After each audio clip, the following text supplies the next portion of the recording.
I don't know what I'm doing, you know? I just allow it to exist. Do you think I know what I'm doing? You're the person that makes me feel more confident about Mm-hmm. how little I care to learn. You know what I mean? Listen, it's gotta go Actually, we don't live. even need That's this. We're just going to talk most of the time, I think. Yeah. Yeah. So let me get you that coffee. Say Okay, hi to I'll chat. say hi. Let me maneuver this more. This is gonna get better.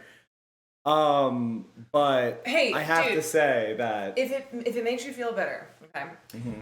We just recently discovered, by we, me, Will, and my entire community, that for the last year, I had been plugging my cables. they told me about it. They told your you. motherboard, Okay. yeah. Yes. They just told me that this morning. They told, of Yeah. course they did. Yeah, Of they told me course that they this did. morning. Mhm.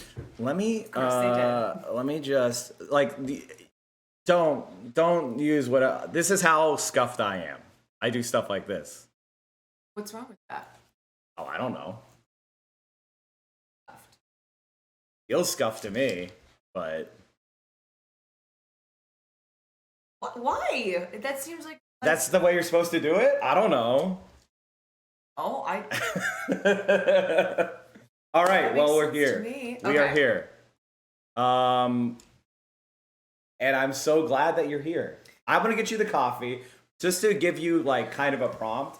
We were talking about this article. I don't know if you saw it. It was just from the Huffington Post where they talked about how there's a massive internal mutiny in the State Department. Yes, I was reading this yesterday. I don't know if I read this exact article, but the guy, one guy quit. The one who's worked in arms. The arms Like, guys. you know, Yeah. it's bad Yeah. when that guy quit. He's like, my job has been a very gray area, but this is too bad even for me, the arms guy. I know. And then, but no, it's not just him. It's like all of State Department. Oh yeah, I know. Like all the bureaucrats are like, they're not listening to any of the experts. Yeah.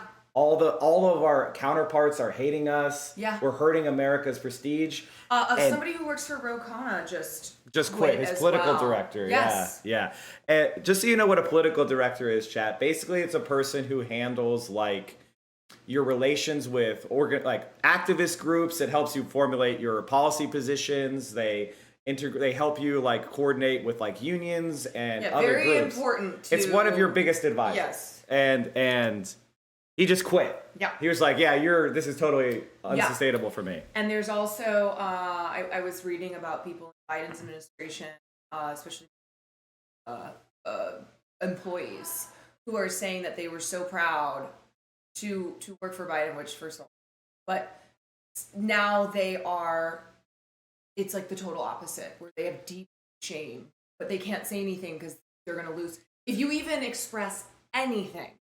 Well, no, this is just how it goes. And being a Twitch streamer, I feel like I can be honest because my career is not going to end because it relies on my viewers. Oh my Lord in heaven. Breakfast. Oh my God. Oh my Lord. Can you guys do me? Oh my Lord. What is this? You guys want to? Hi. Okay, listen to my scuff. Are you hungry? Okay, yeah, can you help me? Thank you so much. Oh, you want to leave it here? I don't know. No, we're just showing. It's beautiful. My God. Would you like some? Would you want us to grab a little plate? I'm not that hungry. I might have like one strawberry though. Okay, great. Great. It's gorgeous. Can you do me, one favor? Could she get a frap? Do we have any in the fridge? Can you do that? Or make a pot of God, coffee? there's so many people here. Yeah, everybody's here. You guys are not hungry? Yeah. I am Iced not coffee. that hungry. Well, if you want to grab us a plate of fruit and maybe a little cheese, just like a small little plate, can you make a side plate? Vio's creation.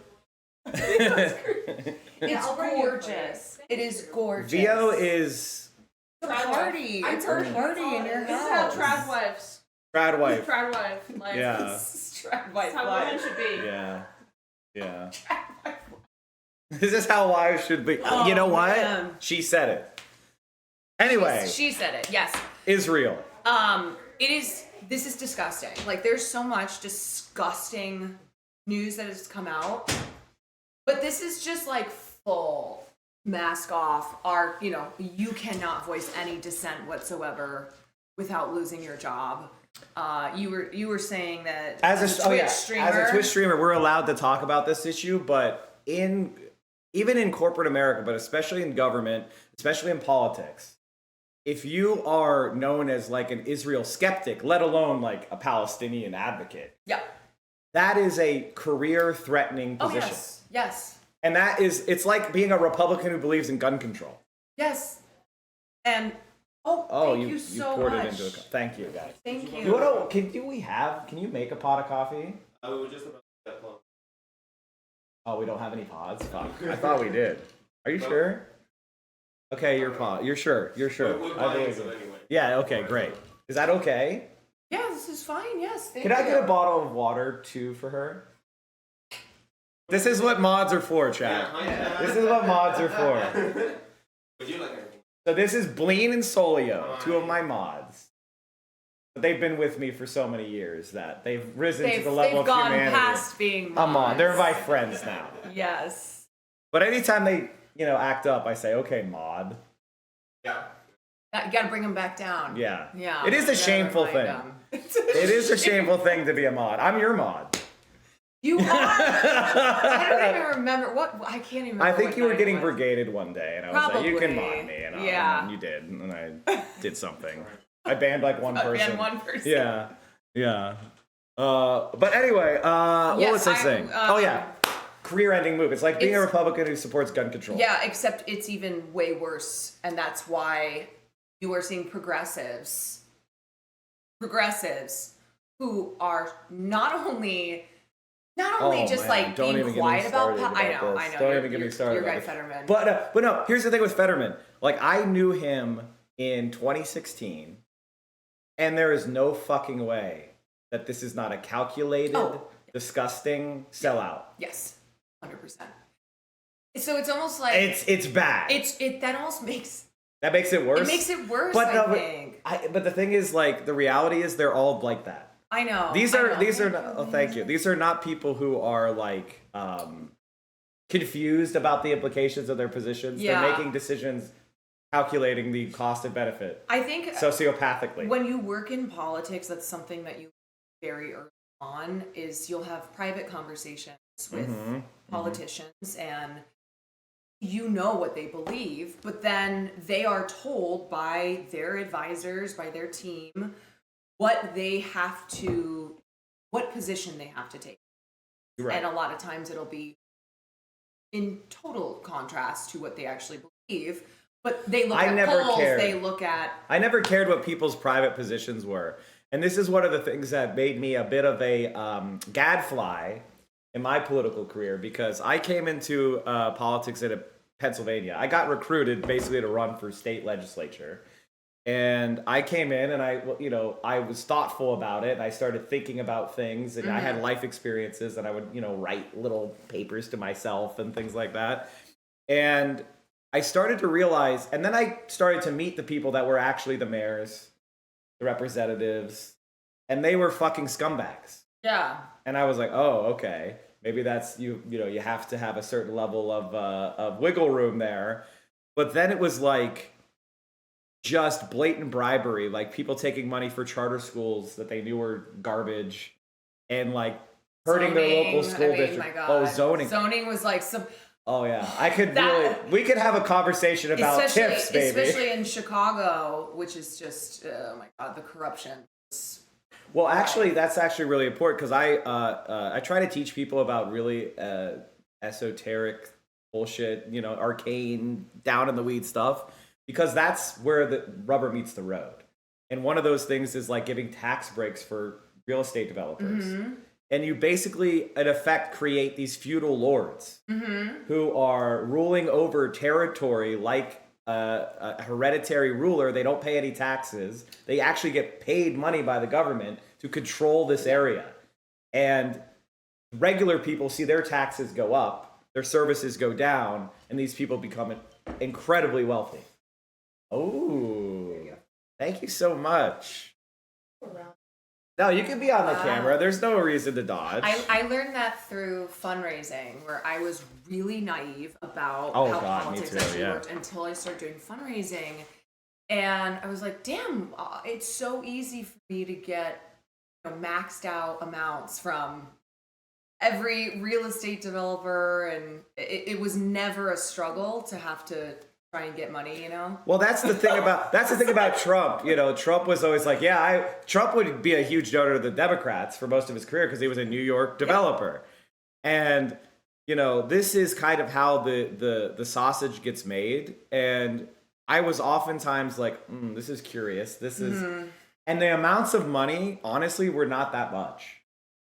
You know it's what like I they're mean? being sold for Like 10K or something, and it's like you're giving someone like 50 mil, I know. and they give you 10K, and that's like a lot. Like, what the fuck? Yeah, selling your soul and land and Well, like one of the things I was for pennies, peanuts, yeah. One of the things about like that in Pennsylvania, we have like a very strong left, and because there's a strong Republican Party, the centrists actually become more weak because conservative donors want the most right-wing possible policy. Yeah. So they give more money to Republicans as opposed to corrupting the Democratic Party, which they still do in places like Philly, right? yeah. But in California, all that conservative money goes to right-wing Democrats. So you could have 80 Democrats in the state legislature and they will never pass anything of note because they have so much corporate money, right-wing money, Israeli money that flows to them. Speaking of California, what the fuck is Gavin Newsom? What are all?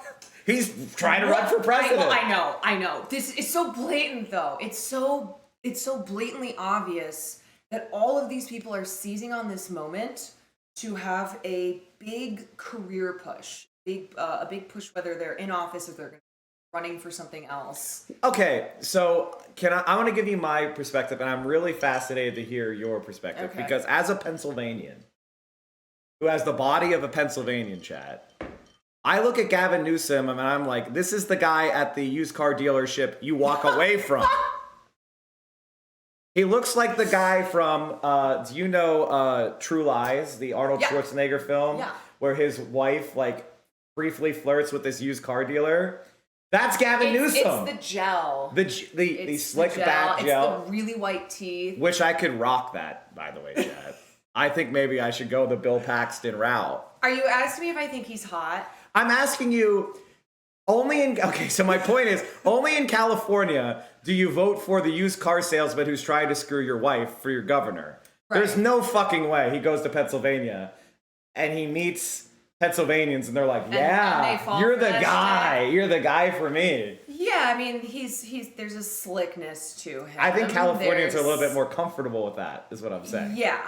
I wouldn't disagree with that. I absolutely think his looks, his charm, his just being being somebody that a lot of centrists or even Republicans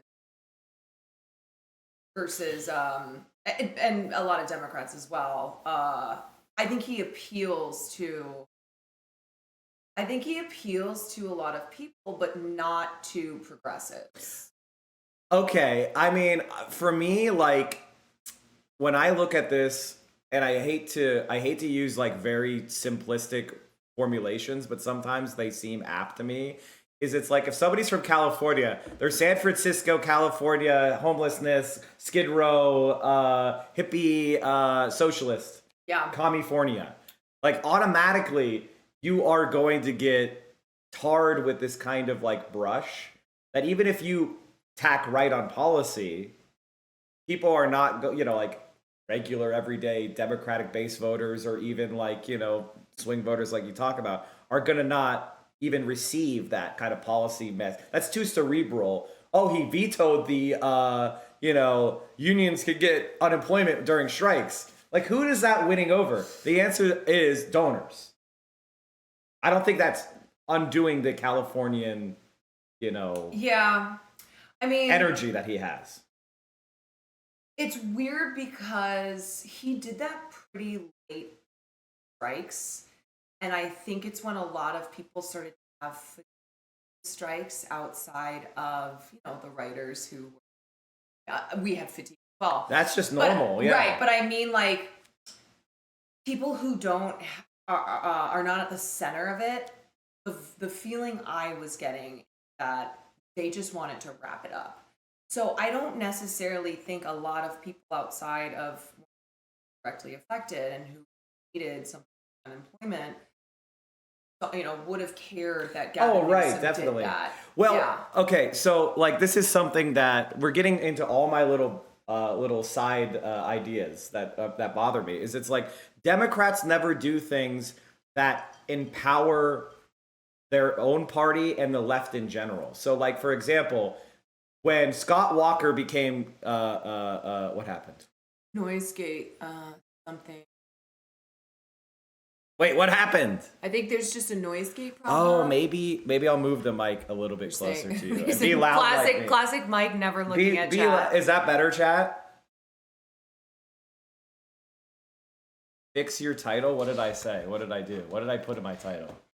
Said, love Israel. What's going on? Oh, you know what you can do, chat? I have an idea. Money. What do you think? What do you think, chat?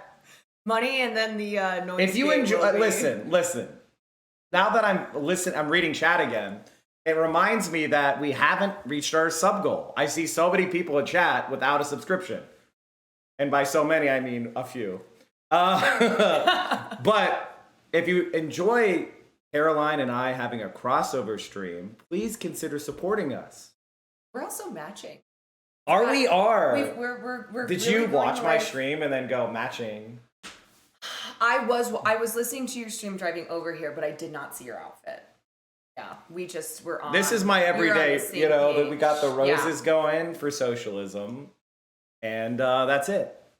That's all, the only drip I know. That's all you need. Just as you many know? rose Just shirts as some I can rose get. strip. Yeah. Did you see Sarah Silverman announcing her departure from the DSA?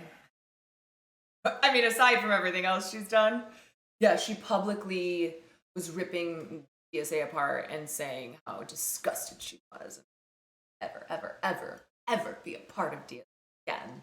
My personal view on that is good. Like, okay, listen. Obviously, growth is better than losing people, but at a certain point, you have to have. DSA is not supposed to be the party that wins elections. It's supposed to be Yeah. a core of committed ideological socialists who are operating tactically to use their power efficiently and effectively. I'll just drop some. Anonymous. Mr. Murphy, we have a hype train. Were you aware that when you have a hype train that your stream gets promoted more in the algorithm? No. Get recommended harder. And there's a special category I didn't know that's that. like active hype train Oh my that pops up gosh. on people's front page. Oh, So it helps you grow. That's when crazy. when your viewers support you That's crazy. during a hype train. Well, you hit your sub goal. There you go. That's 100. Boom. Look at like that. That's 100. Just like that. Just like that. Wow, I'm terrible at it. I'll just be like, It's so if you've got a Prime, use it. You know, it's funny because I think about those times when I was cold calling a list of trial lawyers for a state senator race, and that is about as dire as it can feel Yeah. to ask for money. Yeah. So when I'm like doing a PBS, like give me money or the stream will not exist, I feel so. I think back at that, Nothing. and I'm like, hi, Mr. Smith. I'm calling on behalf of Hi. Mark Zinsley, Just- and could you please Hang up. Oh, okay. Oh, sorry. Or you like call the secretary, and you're like, and they're like, who is this? Mm-hmm. Yeah. Try to. I don't know if you ever did that. Did you ever Cold do? calling? Yeah, did you? Oh, yeah. Oh, okay, good. Well, then you Yeah. were a finance person then. We talked about this before, but- Yes, I've done many a cold call in my day, and I said never again. But personally, Chad, I'd rather call trial lawyers than almost any other group for cold calling. Would you? Yeah, I mean, I feel like I got way more success from just a raw, like hard cold. They'd never heard of the guy before.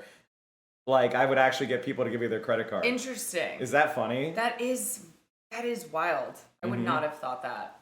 Possible. Okay, before I forget something, I have to mention. Go on.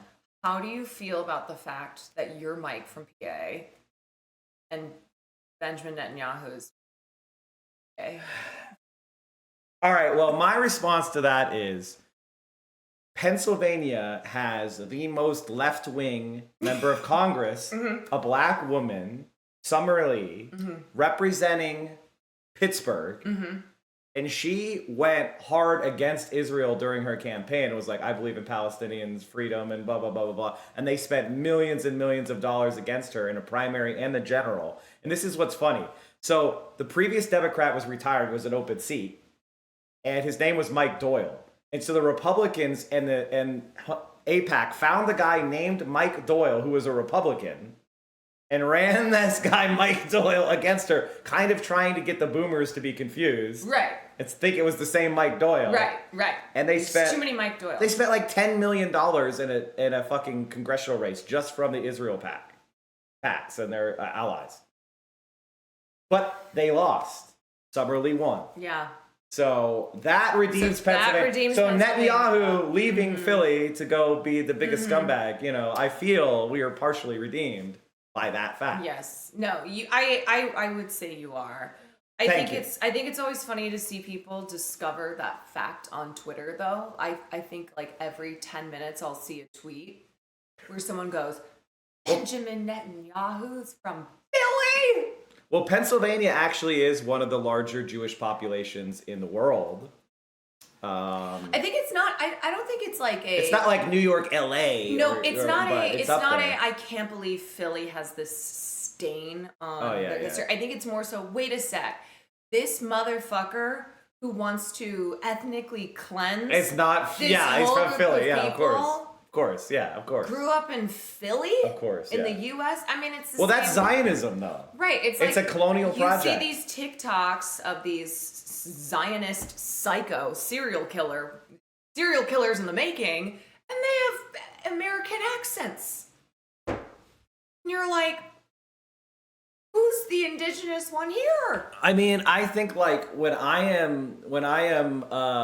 I oftentimes play that video of that Israeli settler who has a Brooklyn accent, and he's stealing the house in East Jerusalem. You remember It's like, that? someone else is gonna If I don't take steal it, somebody else will steal it. And the reason why he did that is because they built like an addition or did remodeling. I can't remember. So part of what the Israeli occupation does in the West Bank and East Jerusalem is they don't grant any building permits to any Palestinians at all. Yeah. So if you build a house or a shed or remodel your bathroom, they'll come with a bulldozer and say, violating building codes, and just bulldoze your whole house. Bro, Or use it as a means to evict you if you're a tenant. I was like reading through a list of all of the incredibly racist laws in Israel. Just to like Oh, you're gonna get in trouble for this one. I don't think people understand that when we say Israel's racist as fuck, they are racist as fuck. If you marry a Palestinian, they about this cannot yesterday. live with you in Israel. Okay? Interreligious marriages are banned because they want Jews to marry Jews. They don't want Jews to marry non-Jews. You can't mention the Nakba. That's called a mixed marriage. Yes. In Israel. So like it's an anti-miscegenation law. Actually, all marriage in Israel go through the Israeli Jewish religious court. It's basically like Jewish religious law. We have like rabbis that oversee. There's no secular marriages.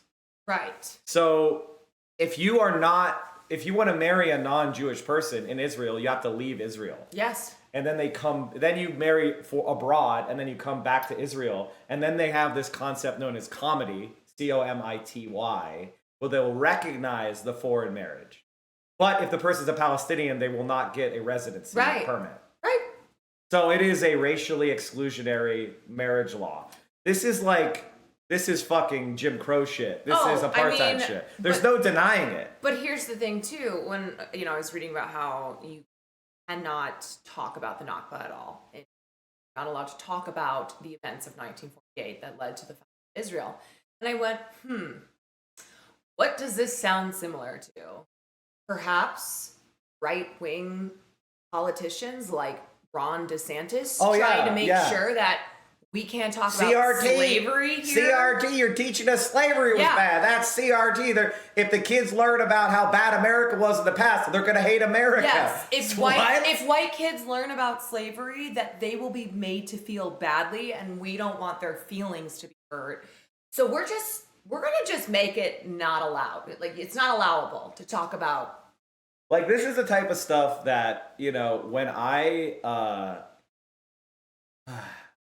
I'm a weird person that was so intensely interested in studying history and the world and law, politics, even since I was a little kid, you know? Mhm.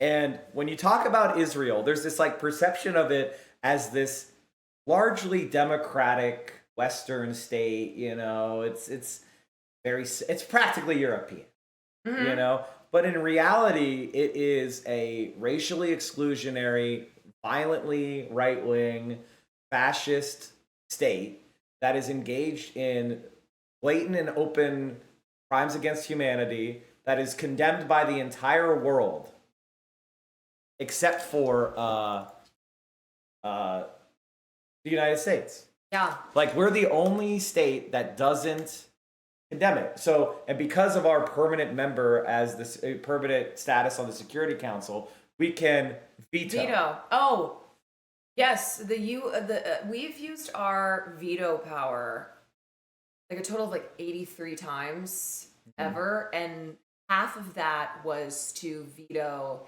any resolution that was calling Israel an apartheid state. And Well, did you see the most recent veto? It was a resolution by Brazil for humanitarian Yes. aid, Weren't we the condemning only- Hamas and everything. weren't we the only And we vetoed ones it. who France and Brazil advanced it. We vetoed theirs. veto? Yeah. That's Is that awesome. insane? Oh, the U.S. Isn't and by the way, Macron is very pro-Israel for French politics. Oh yeah. So like when you're losing out on that, it's like there is no bottom. No. And we don't even attempt to justify it because it's unjustifiable. And Netanyahu has openly, I mean, like the Hamas stuff is just like, this is where I really start to hate people because, and I use that word, and I'm talking about commentators and people that are online who are like attacking me, you, Frogan, Hassan, whatever, for completely unprincipled reasons, deceiving their audiences and just supporting basically the dehumanization and genocide of a population. And it serves no purpose. It doesn't serve the interests of the United States. Oh, let me show you this real quick. There was a quote in here where, okay, look at this. Some State Department staffers place particular blame for the bubbling discontent on Blinken's deputy chief of staff for policy. Tom Sullivan, a powerful figure who is the brother of Biden's top national security advisor, Jake Sullivan, has consistently overruled the greater outreach from the secretary to the State Department personnel, one official said. In high-level meetings, Tom Sullivan usually focuses on asking what Israel wants or highlighting its needs, upsetting colleagues who feel the priority in crafting a plan for support should be on U.S. interests. A U.S. official told HuffPost. Staffers do not feel comfortable challenging Sullivan because of his brother's rank. Honestly, What is this? It's the dick sucking is insane. This is bad. This is so you bad have shit. you have got a somebody. raid. Oh, who did we get raided by? We got raided by Arun. Arun, hello. Hello. This is a Modi raid. Oh no. You're gonna get banned. Oh no. Hey, don't pay attention to any of those mod tags. They don't necessarily That mean a is- person is bad. They just, Okay, It's okay. just like, you know, it doesn't, you just, you know. Mm-hmm. They're monitoring that person. Okay. I'm seeing KWs. Yeah. But this, when I read this, it's like, okay, so you have a nepotism guy Yeah. who's just walking around going, my brother is national security advisor. What does Israel need? Yeah. That's our government under Biden. So. What? What does Israel need?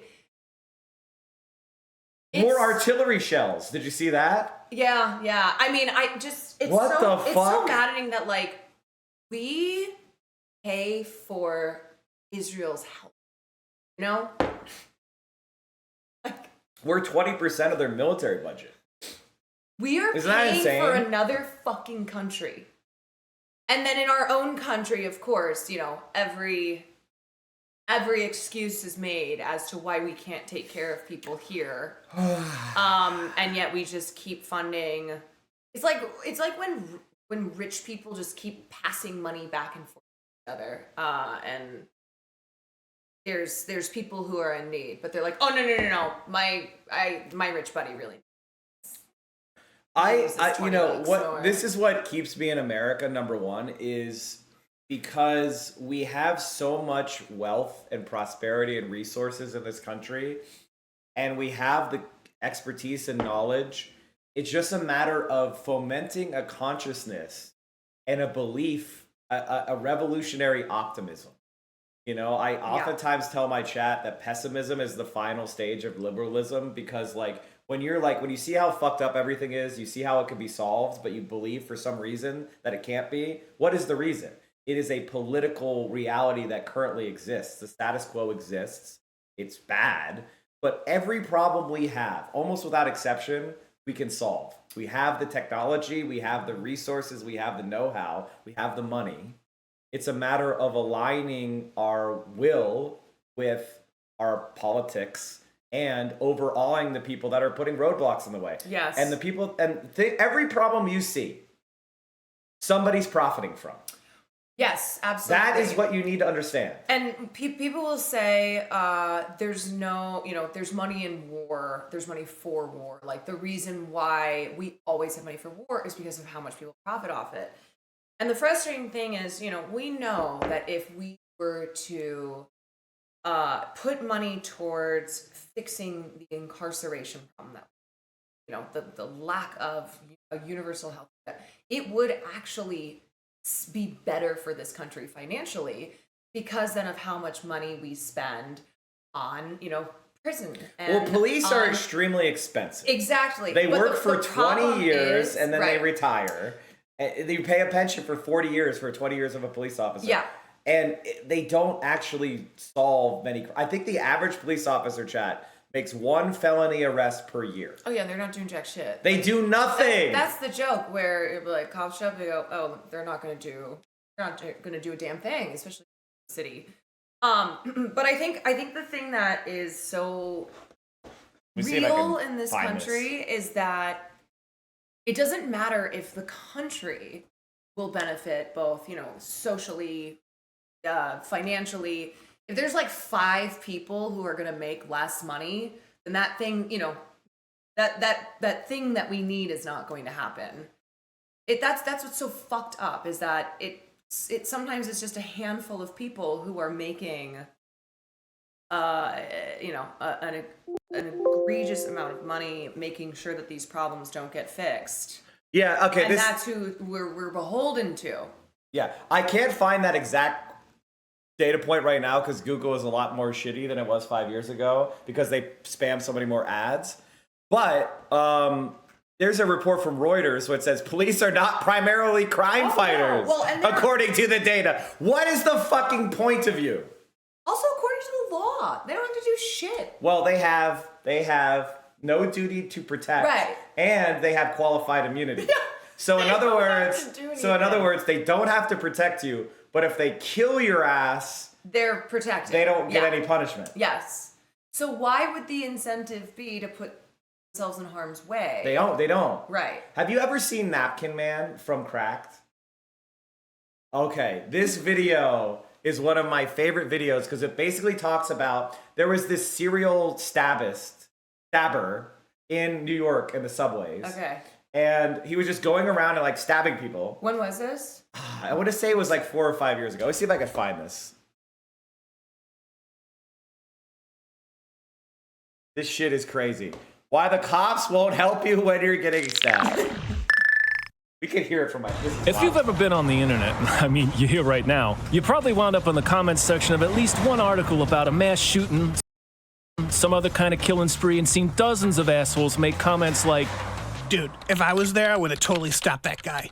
I totally know Kung Fu, and I just knock the weapon out of his hand and then break his neck with a spin kick, and then my mom would finally love me. Do you want to check? my name is Joe Lazito, and one day in 2011, my morning commute was interrupted by the tail end of a 28-hour-long Fuck you, stabbing scene. Chad. I was The always reason that showing spree Caroline. ended I don't is care because about I you. stopped it, and I learned I don't care about you. I was like, where should we the stabber, Maxim Gelman, was already famous across the city. I didn't know any of that, though, because I'd gotten up too early to catch the paper. So when an obviously high person staggered crazily into the train, I just kind of figured morning in New York, you know? That creepy guy, who is I'd that later you? learned was Okay. Gelman, Very important phone started call. banging on the door of the Everybody- engineer. Oh. Hello? I'm on a stream right now.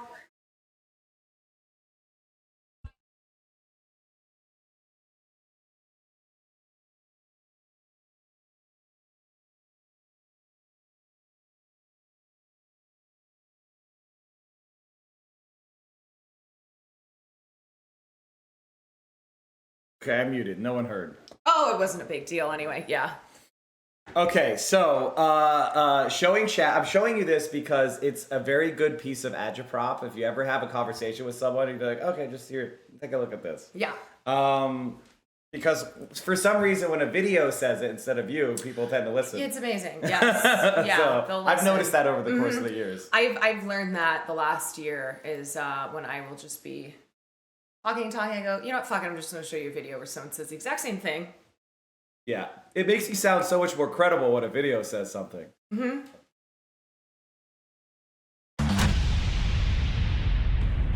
The stabber, Maxim Gelman, was already famous across the city.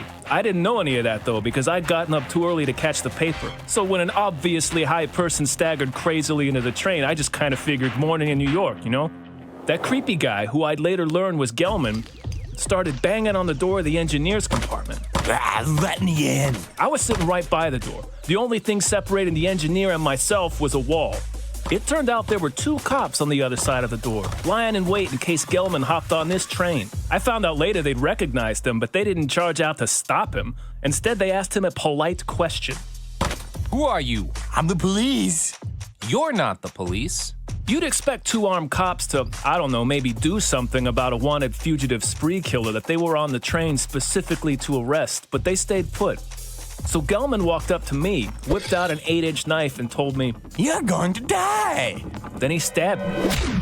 I was in the sort of situation every man thinks about at least twice a day. Suddenly thrust into a life or death situation that required me to become a badass. Unfortunately, I had no badass training. But I have watched a lot of MMA, watched a and when lot he of brought back MMA. his arm to stab me again, I decided to dive in for a single leg takedown. It should have looked like this. But in reality, I shot in too high and wound up tackling him by the waist, rather than getting him in the leg. So he stabbed me repeatedly in the skull. The good news for you armchair badasses is that you can have no idea what you're doing, but still succeed on dumb luck and balls. I outweighed Gelman by a lot, so he went down despite the power of a knife on his side. So we're both on the ground, I'm on top, and he still got his stabbing machine in hand. I tried to grab his right hand, which held the knife, with my left, but I missed, and he sliced me good in the thumb. I tried to catch him a second time and failed, so he slashed me again in my left tricep. My third grab was a chom, though. I caught his hand and slammed it into the ground. He dropped the knife. Once I had him pinned and was, dying of blood loss, the cops decided it was safe enough to arrest Gelman.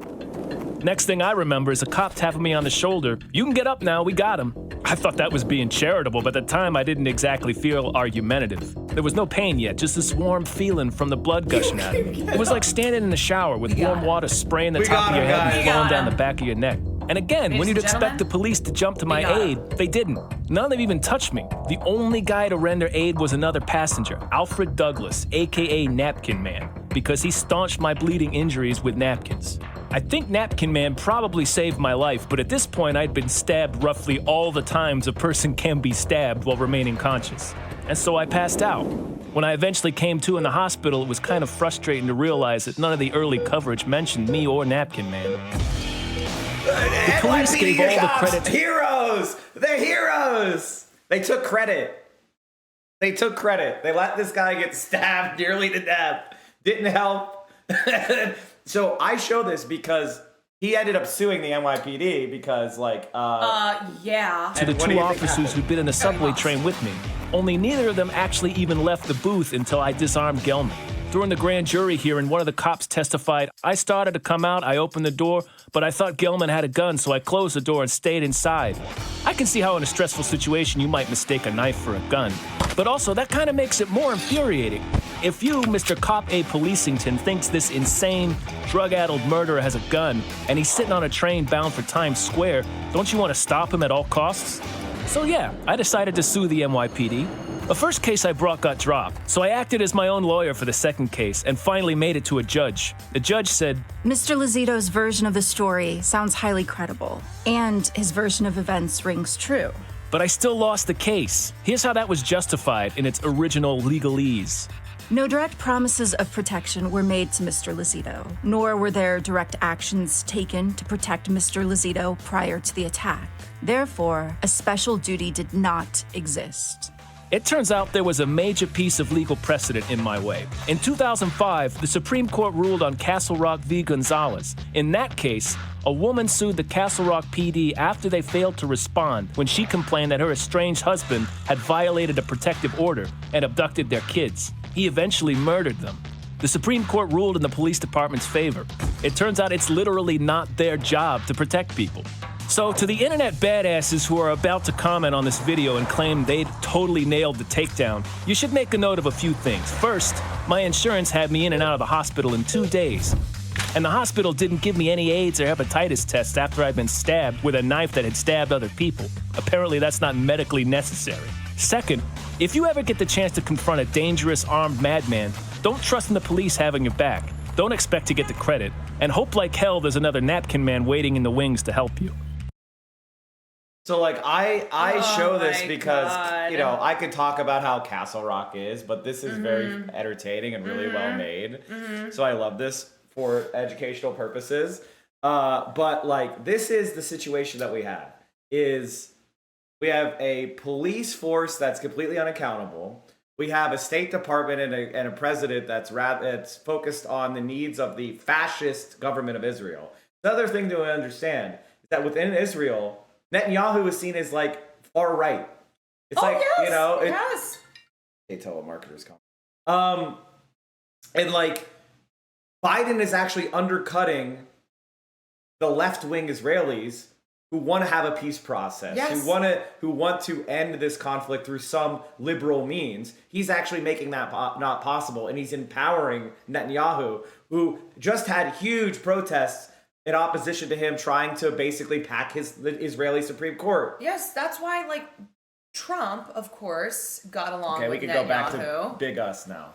Yeah. I was gonna say though, if you know that video of the cop running over the other cop, I've watched that maybe 100 times. I saw it, and it's almost like he's trying to hit the It cop. almost is. It's like he's aiming at him. Yeah. Like he has to turn off He the thing. literally speeds up to run him over. Anyway, Shit. Well, if you want to DM it to me, you don't have to. Don't worry about it. Why are people?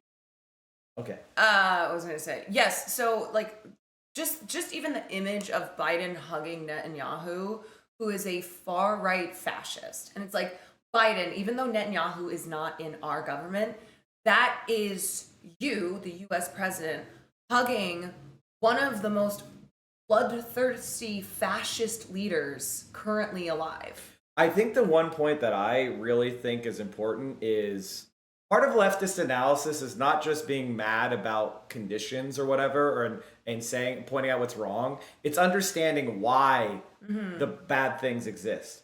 So why does Hamas have political control of Gaza? And the answer is, it's not because Palestinians are evil and just want to kill Jews. It's because Netanyahu and the Likud party and the far right in Israel empowered Hamas.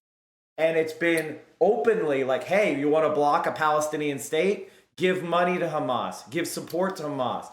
Prop up Hamas. Support the cancellation of all elections. And they haven't had elections in the Palestinian territories in 2006. Why is that? Right. Because they like the division between the West Bank and the Gaza Strip. They like the political disenfranchisement of Palestinians. And It's just like 9/11. We supported these Islamist forces throughout the world as a counterbalance to socialist or leftist or secular movements in the Arab world. Yes. In opposition to the Soviet Union.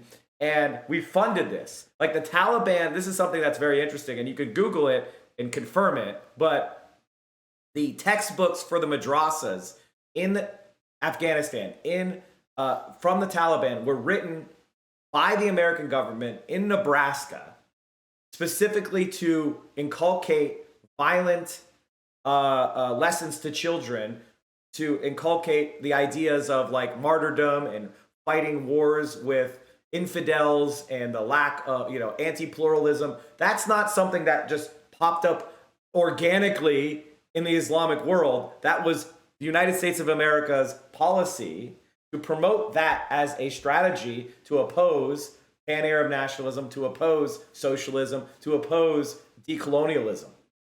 And just like that, Hamas is not just something that organically popped up. It is the result of, I'm sure there's far-right Palestinians that are anti-Semites. I'm not trying to say that doesn't exist at all. Of course. I'm saying that Israel saw that movement and supported it because they saw it as an opposition to, Yasser Arafat, the PLO, secular nationalists that wanted to have a legitimate chance of creating a Palestinian state. I mean, I think it's something where if you have a basic understanding of politics and history, yes, duh, of course, Israel, the powerful nation in the equation here, of course that's what they're doing.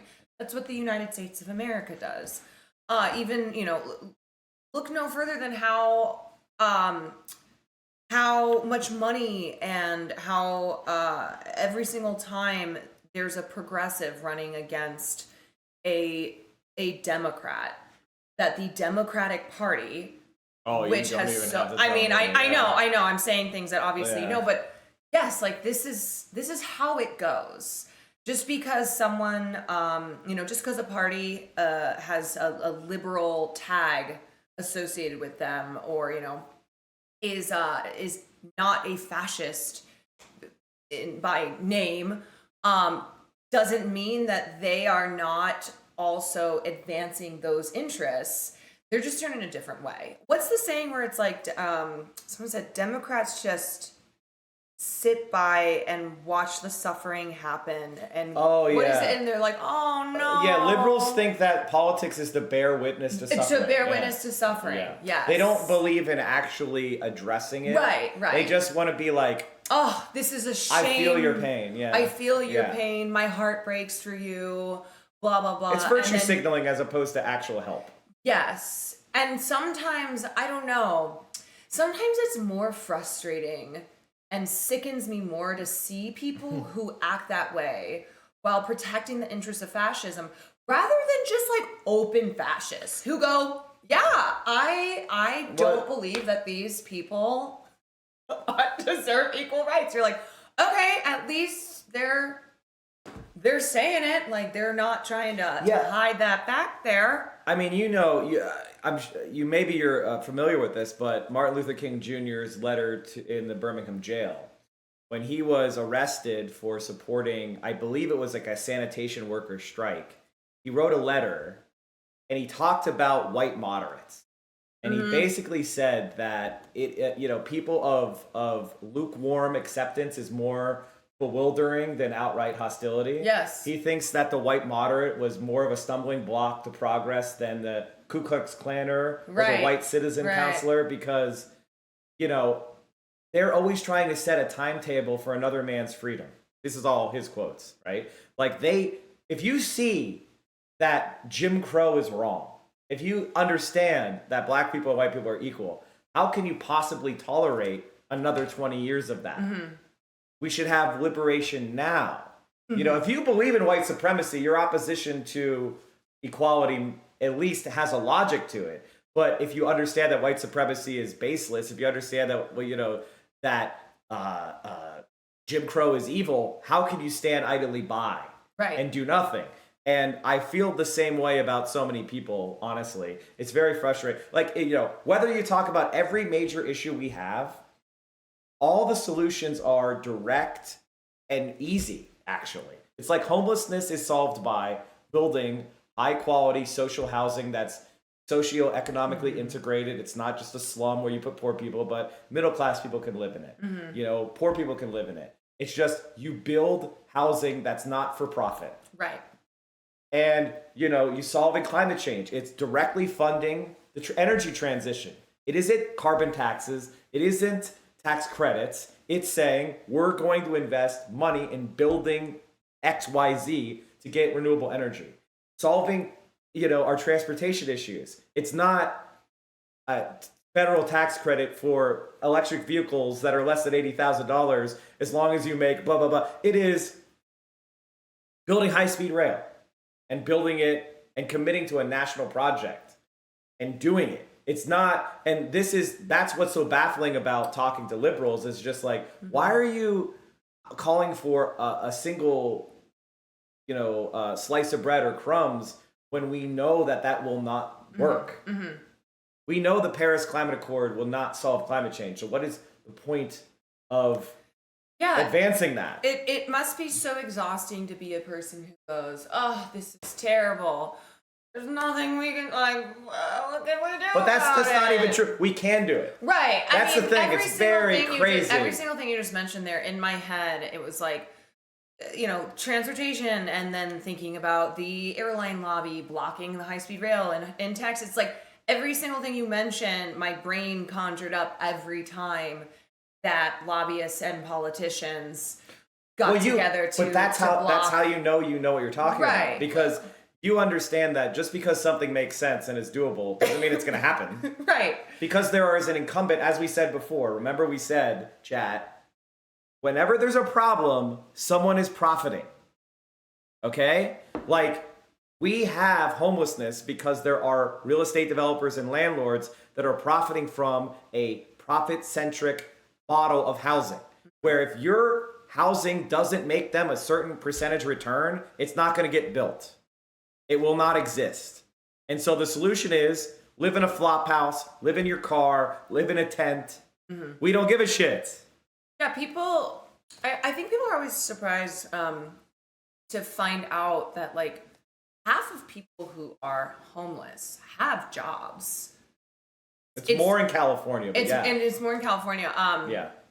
Because housing is just so unaffordable. And they even if they work full time, it's like. I mean, I would move to LA because the amount of money you have to spend to get a fucking 2-bedroom is batshit crazy. Yeah. I remember my first apartment that I lived in West Hollywood, over the course of like 3 years of living there. Basically 6 ultra luxury apartment complexes went up in a 2-block radius. And I just remember, like, housing prices went down, right? Because like you said, yes, high-end luxury apartments, and everyone was housed. And what happened? Right? Oh no, never mind. No. But No, that didn't what happened happen. is that those apartments were sitting empty. Oh yeah, of course. Because people couldn't afford them. My little complex was one of the last places in the area that was an affordable 2-bedroom. Everything else, it was like $4,000 for a studio. And I remember thinking, who the fuck is moving into these? There's no way that these are. Well, they're held, this is so funny because you're getting all my bugaboos because Vio is Austrian, and her family's from Vienna. So from time to time we spend time there, and they don't even spend that. Vienna doesn't even spend that much year over year building new housing, but they've just committed to it for so long, and they built these processes to create no equity, affordable housing. It's guaranteed to people that make up to 80,000 euros a year. You can live in it. And then once you get in, you never get an income test again.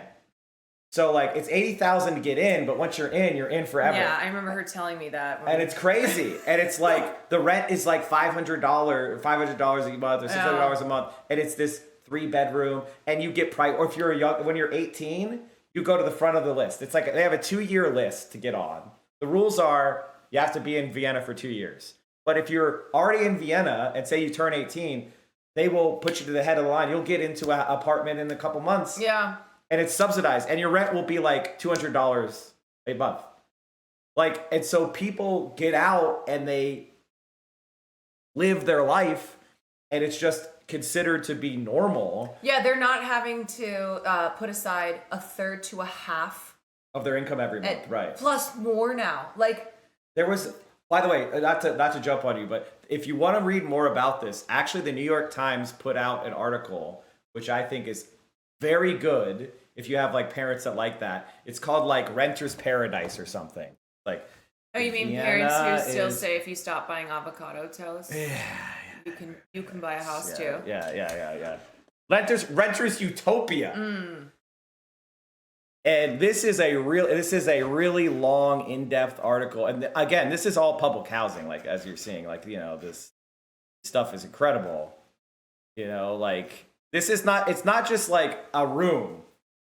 It's a luxury It's not apartments just for like all. a room in a Yeah. slum Yeah. where they're like, here, this is all you get. This is public housing. That's man. Like, and the thing is, it's not that much money. They spend like 400 million euros a year or something, which is like, California had like an $80 billion surplus. Where did that go? Well, exactly to all the people that we've been talking about who Are already rich? are already rich. Like Greg Caruso's, who then can turn around and spend $100 million Oh my on God. a mayoral race. God. What was I gonna say? I talking want to about- go back to Israel. Oh, Israel. Because okay. something that, so like the whole people who are just mask off Zionism, you know, I stand Israel, blood right, et cetera, et cetera. The posts that I keep seeing are from people who go, I am not interested in hearing why that we need context for this violence. I think that all violence is bad. If I see one more post of someone saying we need to contextualize this, I'm going to lose my mind.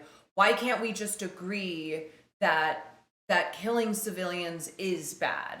And But those people middle don't of- agree with that because Israel is doing pogroms of Palestinians in the West Bank. Right. They are bulldozing people's homes. They are evicting them from their homes Yes. in East Jerusalem. They are building settlements, you know, and they're committing war crimes. Yes. So all those war crimes and violence is Yeah, but invisible. that's all context. That's all That's invisible. all history, But yeah. if you want to stop violence, then you have to stop the Israeli violence. Well, yes. You can't just stop the Palestinian violence. All they care about is what happened on October 7th when Hamas hit Israel.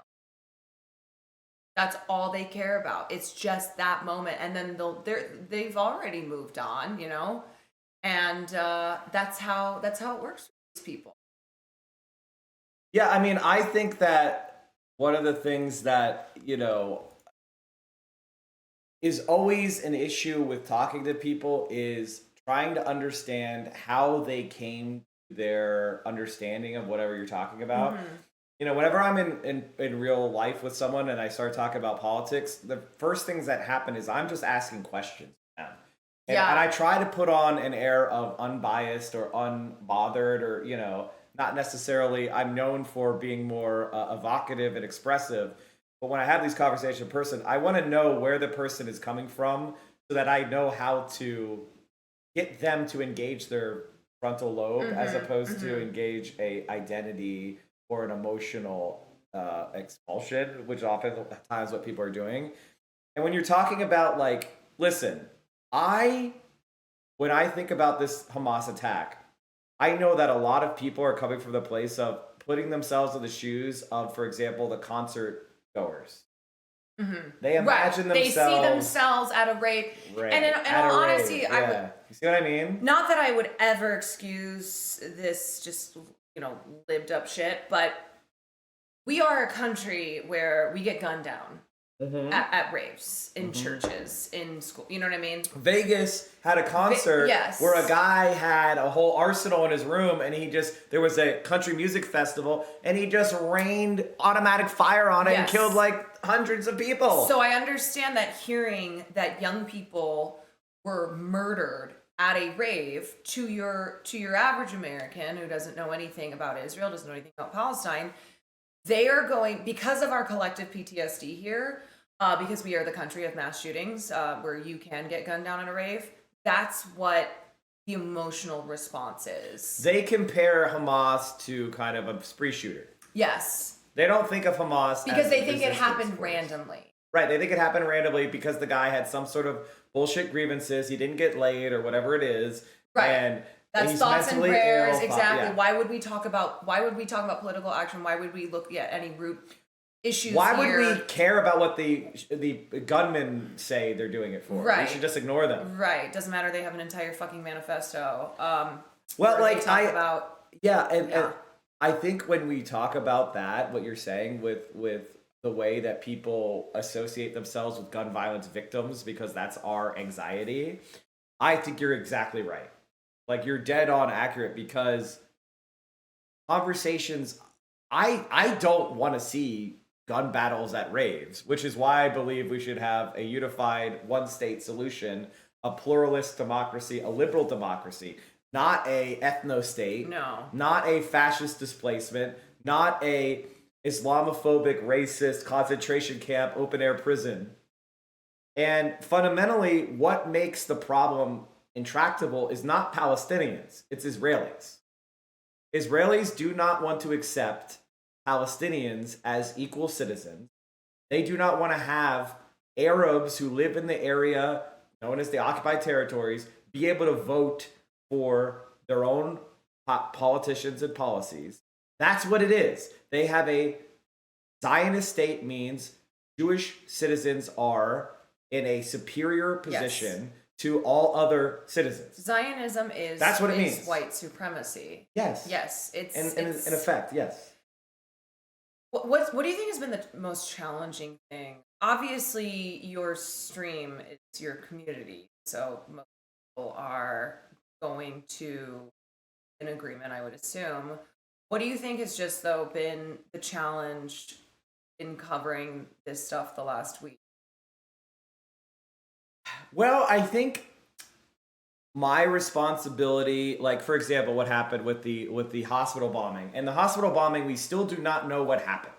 This is, I try to underline this. Fucking this. hospital bombing, my Like, God. we don't know. It's derailing everything, though. But that's the point. That's I the know. bad faith. Is even I believe we should investigate if it was a Palestinian rocket that hit that hospital. Obviously, they would be responsible for that, and that would be bad. But it fundamentally doesn't alter the complete picture, which is Israel is bombing hospitals. It is bombing schools. They just bombed the third oldest church in the world. They bombed the Greek Orthodox Church. Yes. And they're and so it's irrelevant. But here's the thing: it could actually have been Israel. So if it turns out that it was an Israeli light bomb, an anti-personnel airburst 250-pound bomb, and it killed 250 civilians, are those people then going to suddenly support Palestinian liberation, who are coming after us, who reacted emotionally? And here's the thing: I'm a little bit mad at myself, but I'm also not, because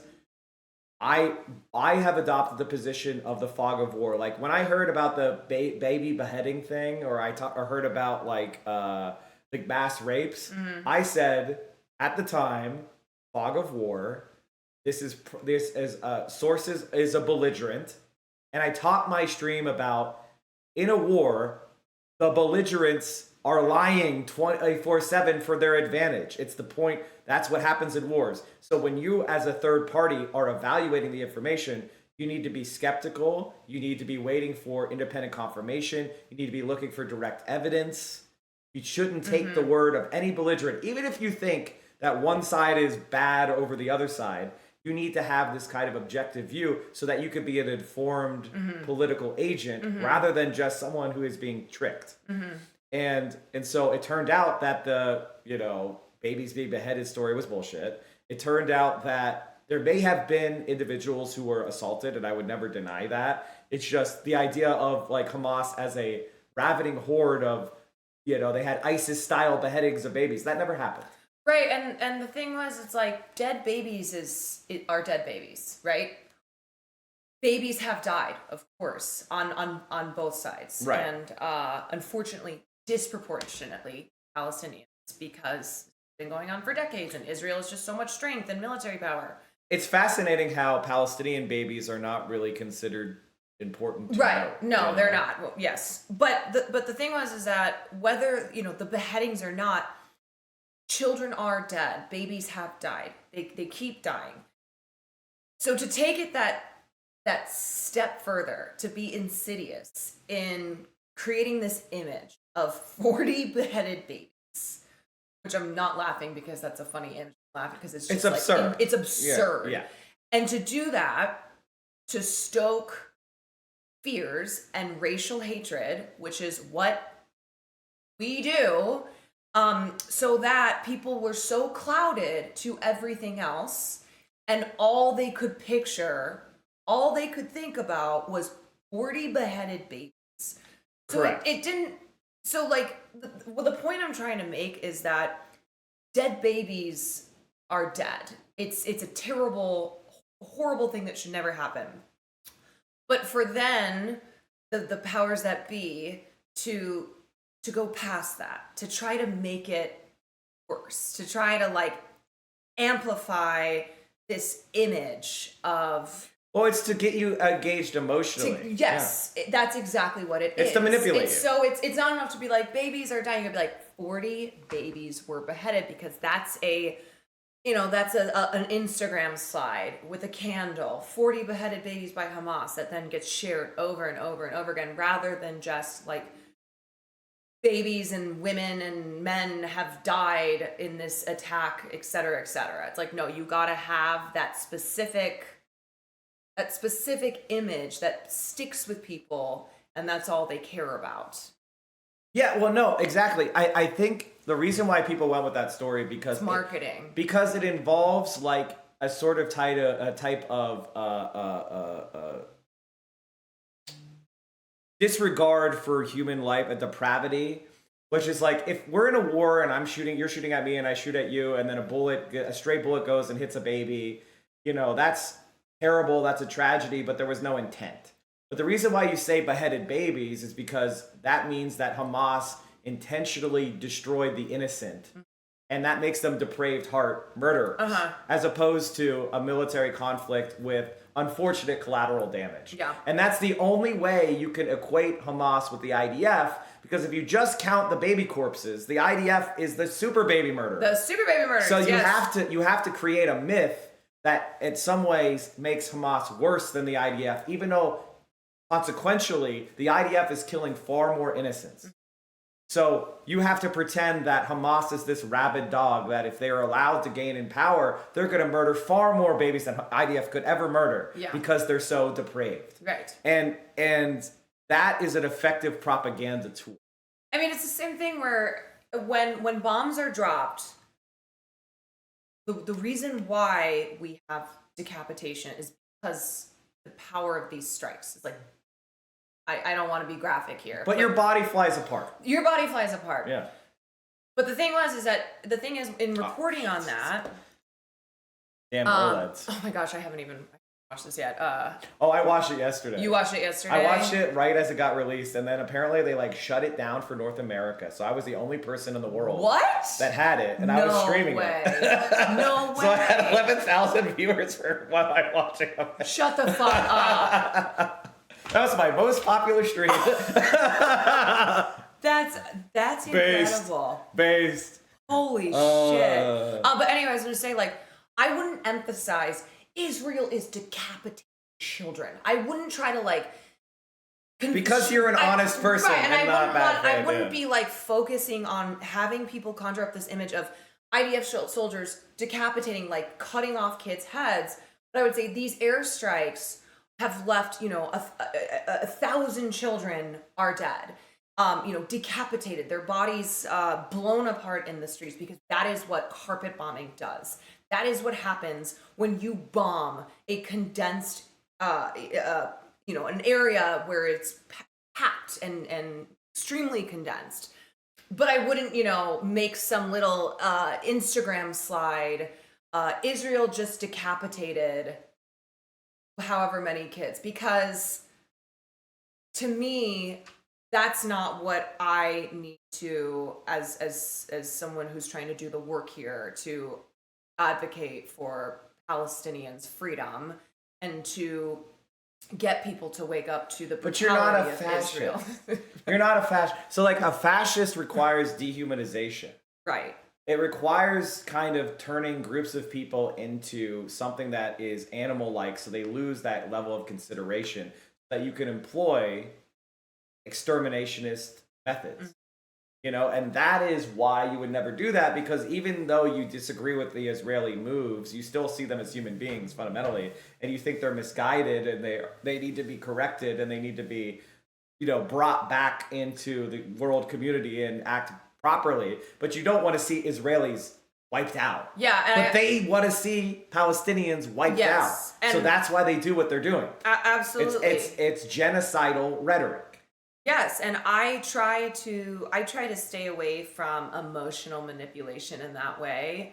And it's just frustrating too, because I don't, Chad. I'm gonna emotionally manipulate the shit out of you. No, I'm kidding. Go on. it's just frustrating too, because anybody who's on the side of Palestine, and I feel especially for Palestinians or other Arabs, you have to keep mentioning that you are against anti-Semitism. You have to keep trying to differentiate between Zionism and Judaism, between Israel and the Jewish people who are against the government, and pointing out that Zionism is a political movement whose roots are white supremacy, Jewish nationalism. I mean, I couldn't agree more. And the thing is, this is one of the things that is deployed to destroy people. Jeremy Corbyn was the leader of the Labour Party in the UK. And the primary means by which he was defeated was this creation by basically Zionists of the myth of a widespread anti-Semitism in the left in the UK. And that Jeremy Corbyn was, if not anti-Semitic himself, palled around with anti-Semites, And similar stuff was tried with Bernie Sanders, less successfully because he is a Jewish man. And so, and his position on Israel is not as robustly pro-Palestinian as Corbyn's was. But they have a playbook of calling you an anti-Semite. Here's the thing: as a leftist, as a democratic socialist, or whatever label you want to put on us, we care about things like bigotry, anti-Semitism. Right. So when someone says you're doing an anti-Semitism, you're doing a racism, we go whoa, and we stop and we evaluate. Right. And but the main thing is they see that we stop doing whatever we're doing to reevaluate and just throwing stumbling blocks and roadblocks in front of us so that they can play for time. Yeah. And so they make these, and if they can make an accusation of anti-Semitism stick on you, well, then you're persona non grata for regular people. Exactly. And they've destroyed you. So that's why, you always have to be so careful and not let your emotions get the better of you, because there's so many bad faith people in this area. And it's just so maddening, because obviously I'm against anti-Semitism because I'm against Islamophobia, because I am for Palestine. You're against bigotry. I am against bigotry. Yeah. I'm against racism. I am against oppression. I am against discrimination. As much as I am for Palestine, I am against anti-Semitism. That is just how it works when you are a true leftist, when you are truly someone who fights for freedom of all people and fights against any oppression wherever it may be, in whatever form it may be. Yeah, and I think that is kind of the message of what we're trying to do here, which is I want to actually see less babies dying, less buildings being bombed, And I don't think the long-term solution of we're going to ethnically cleanse Palestinians from the West Bank and the Gaza Strip and annex those territories and force them into Jordan and Egypt are going to result in peace. I don't think those are going to result in a sustainable, long-term, situation that will make us and Israelis and Jews safer. I think it increases the peril of major global conflict. I think it increases the peril of Jewish people, of Muslims, and risks far greater conflict and death than we already see, which is devastatingly high. And I don't think that the people that are supporting Israel ever have to engage with the consequences of what they're arguing for. Right. You know, like Benjamin Netanyahu wants to annex the West Bank and displace Palestinians out of that.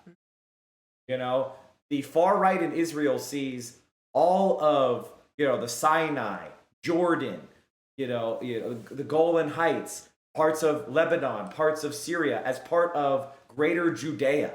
This is a irredentist fascist movement that's not going to be satisfied with just ethnically cleansing Gaza. They're going to keep pushing for more. I mean, the crazy thing is that being pro-genocide won't hurt you as if you're running for an office in Israel, and in fact, it will help you.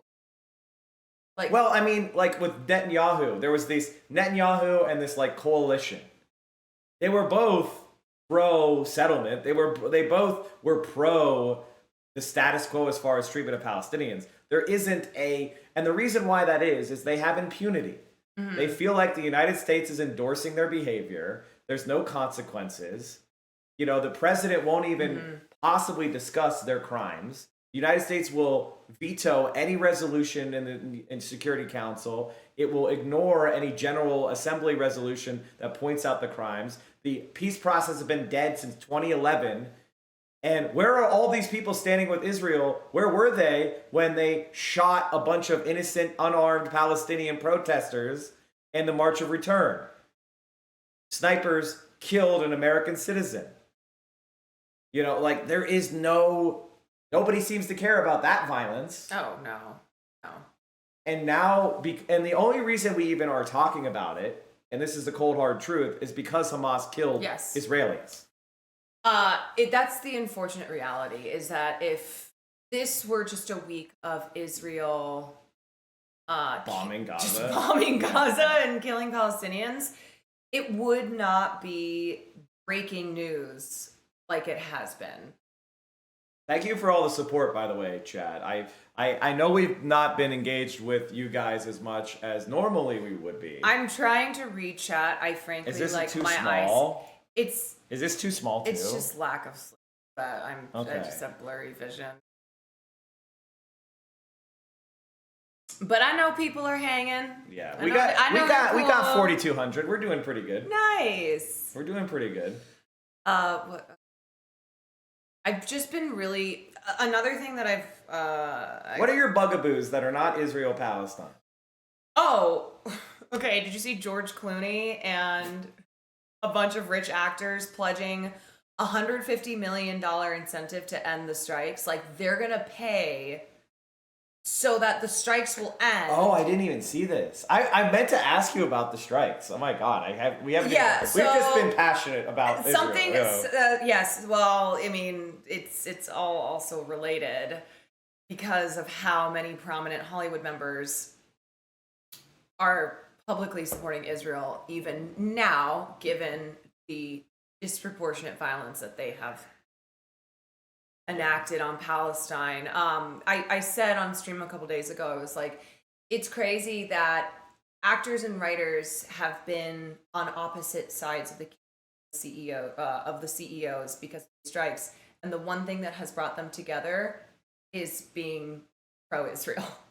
To see how many actors and writers who have been out there every day on the picket lines, who have joined in arms with CEOs and other big wigs in Hollywood to sign letters in support of actions that Israel has taken. Well, that's, I and- mean, like, you know, that's why I have to say I admire your statement so much more because I know how. Oh, that I fucked risky, myself? yeah. Oh, for sure. Yeah. Yeah, like how risky it is to take a strong position. Oh, I've had against people Israel. write to all of my representation and tell them that they should drop me as a client and blah, blah, blah. That's will what makes you say- even more brave and more admirable. And honestly, I'm like, Yeah. I don't have any reason to be, but I just This feel is like, why. damn, This is I'm why proud we to always know say, you as a friend. Oh, thank you. Because of that, because it's like crazy. I know that the flack you're gonna get. Yeah, there's It's no crazy. advantage to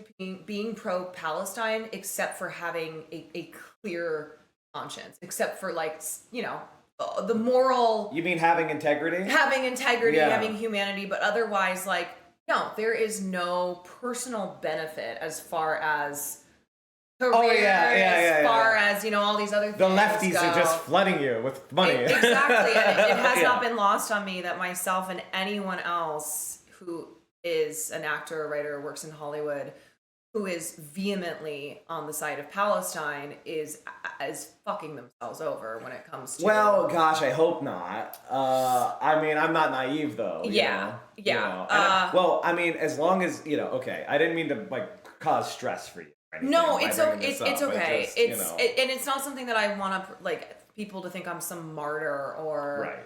I'm like, oh my gosh, look how wonderful I am.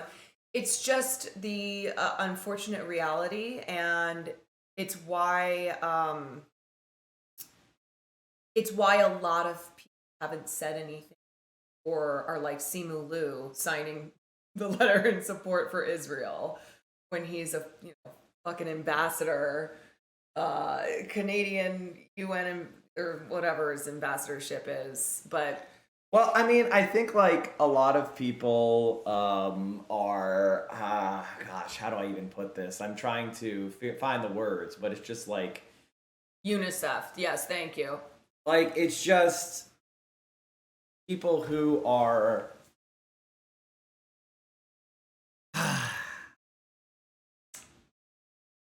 socially, they're in a social environment that pushes them in a certain direction. And this is the mainstream position. This is what Yes. our politicians on both parties are saying. Look what happened after, You know? after 9/11. Yeah. I mean, Natalie Maines of Dick Chicks getting absolutely Well, or taken the out. Michael. I'm sure you showed the Michael Moore yes, speech. I've yeah. showed it many times. I showed it, But as well. it's the same thing. If you were, or in the 1950s during the the whole Red Scare. Oh like, yeah, the McCarthy hearings, The McCarthy Un-American hearings. Affairs Committee. Yes, if The- you were even even if someone just was straight up lying, or if there was a hint, a scent that you're a communist, you were done. You blacklisted. Your career was over. It didn't matter how famous, how successful, how powerful you were. Like how talented. how talented. Nothing. So it's not the first time that case, unfortunately. I mean, like, this is something that I think a lot of people that are engaging in politics, especially, don't really recognize that in America, you can be as fascist as possible and ultimately get rehabilitated. Like, literally, Mel Gibson was screaming about the Jews. Yes. And he still gets more, he still is making shit. People are giving us more shit. Then the guy who yelled about Jews directly. Yeah. Yeah. Yeah. It's bewildering. But yeah, so I guess George Clooney and a bunch of celebrities have said we will contribute $150 million if these strikes come to So wait a an minute. end. So basically what they're saying is the actors who produce the value are going to lower their compensation to give to other actors so that the shareholders can keep their profits. Yes. But the contract will then be the same 3 years from now. So it's like, hello, this is not fixing the root problem. You're just contributing money to put a Band-Aid on this to get things, to get the show on the road. Well, I mean, here. yeah. I mean, for them, it's a calculation, right? Like, Yes. you pay a tax so the profits can flow. But it always reminds me, it's like, okay, if you guys have this money lying around, why don't you start an artist studio? Why don't you form a Well, co-op that's studio? actually Why do what- that instead of pay people salaries for capitalists? you fucking- That's something that I think pieces of shit. Matt Damon and Ben Affleck have a production company where that's kind of what they're trying to focus on, is having more power in the hands of actors. And yeah. so there are some rich celebs who are doing good work, but as far as just paying this money right now to, How do you feel about it overall, like the WGA strike? Would you call it a W in your mind? Yes. Yeah. Yes. I mean, I thought so, but I'm not a writer. So No, I can't. it was an enormous W. The struggle is going to be keeping these companies from doing what they do. Oh, they're gonna try to find every loophole. Yes, yeah, of course, yeah. which they're already doing. And then, I mean, the actor strike is still going on, but in all honesty, this whole Israel and Palestine, the last 12 days has really, it's really dampened my spirits personally to see, you know what I'm saying? Like, Yes. we've been out here for 5 months between the WGA and SAG-AFTRA in solidarity, fighting against the bad guy, right? The powerless fighting against the powerful to take back our power, and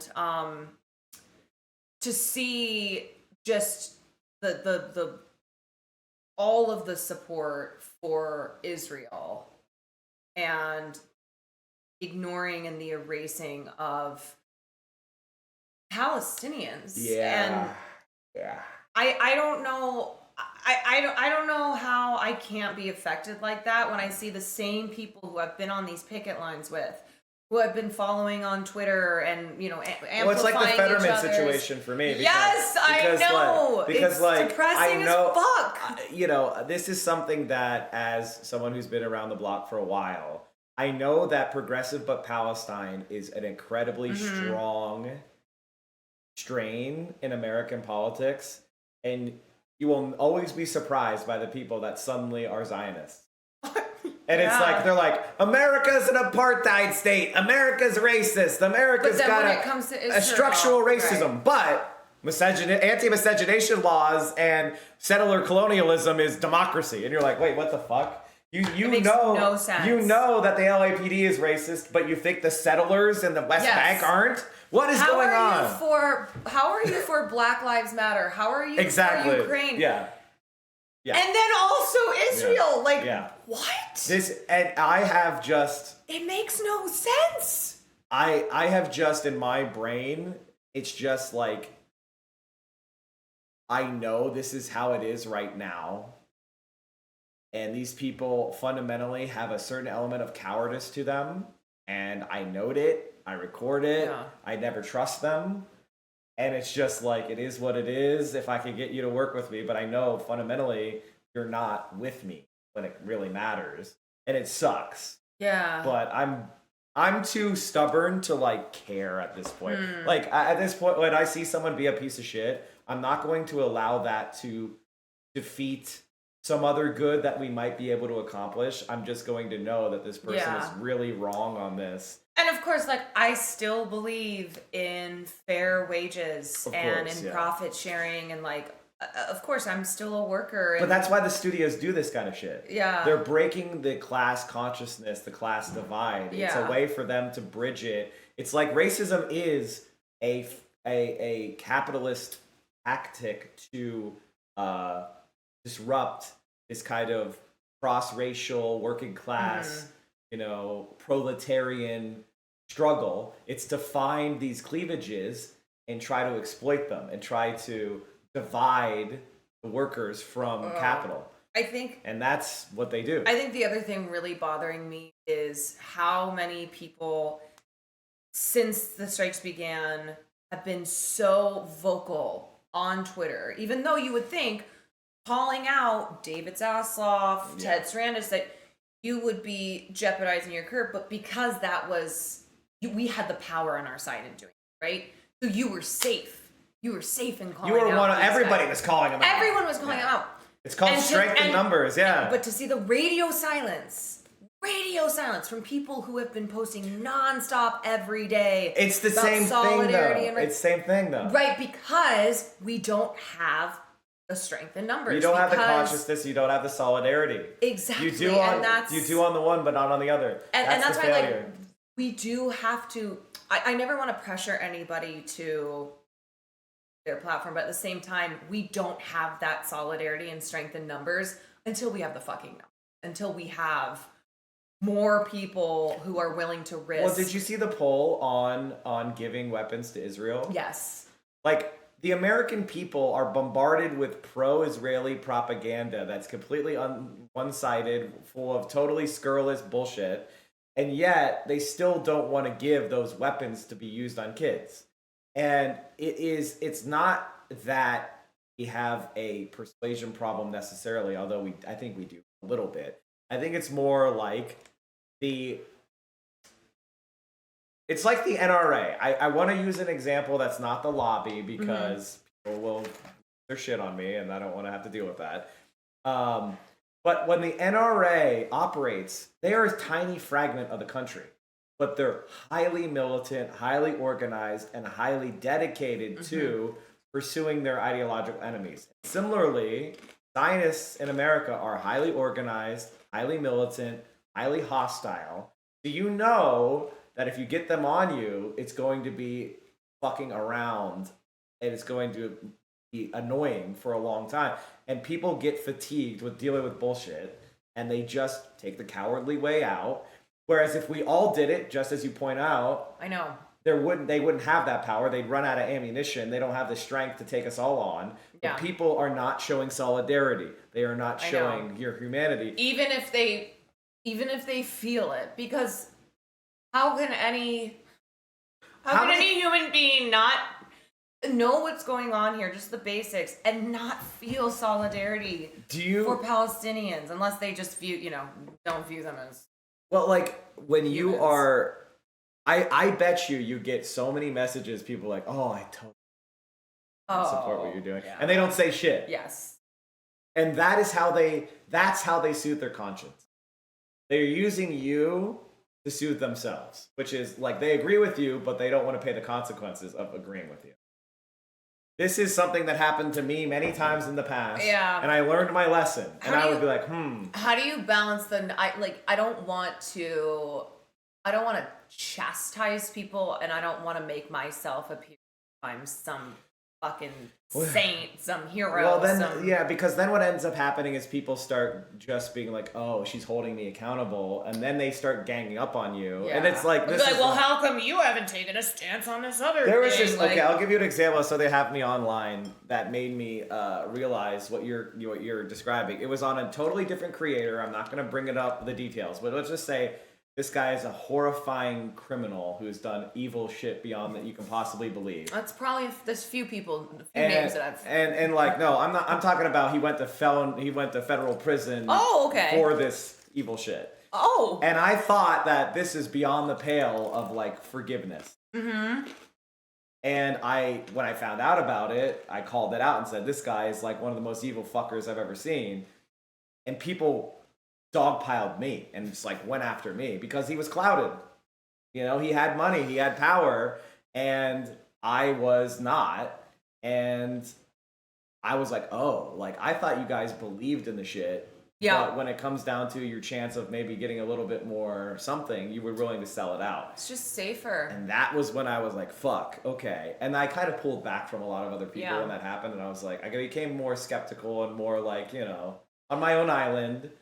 Listen, so when I see you with a fellow traveler in the sense of calling out the bullshit, having righteousness and goodness as your core integrity, values, that's why I've been like, thank you.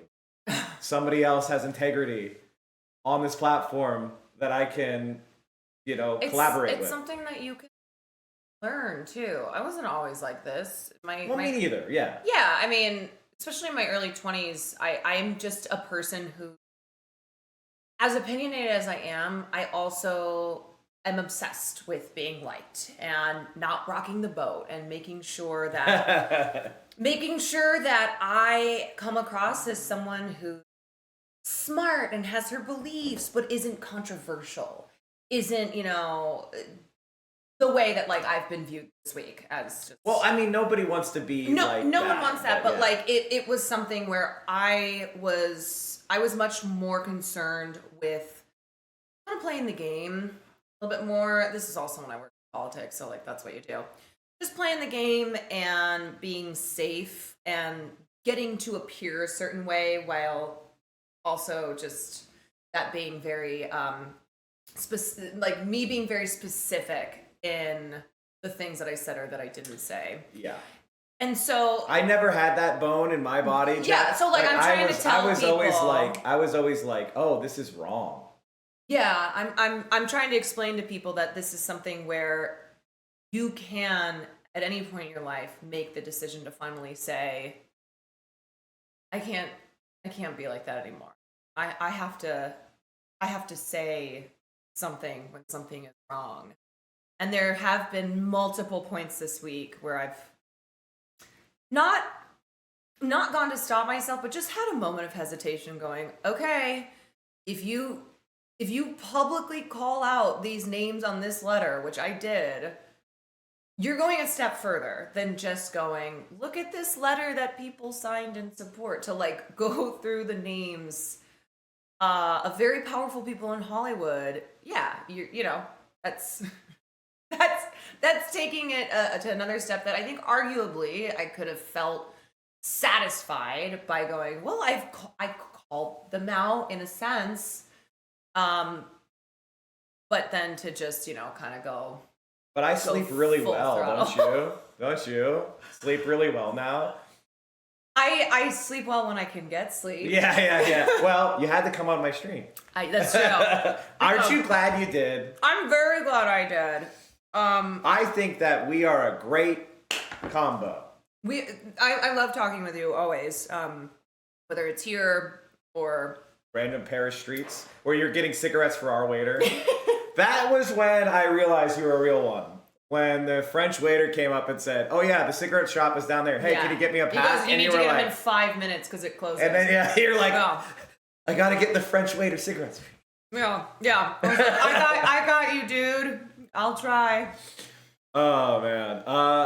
Yeah. Well, shit. I don't know if you said you had to go anywhere. Yes, or I you gotta wanna- bounce. I have to go. And this is like I'm on overtime right now. You honestly. are on overtime. Yeah. Yeah. A little bit.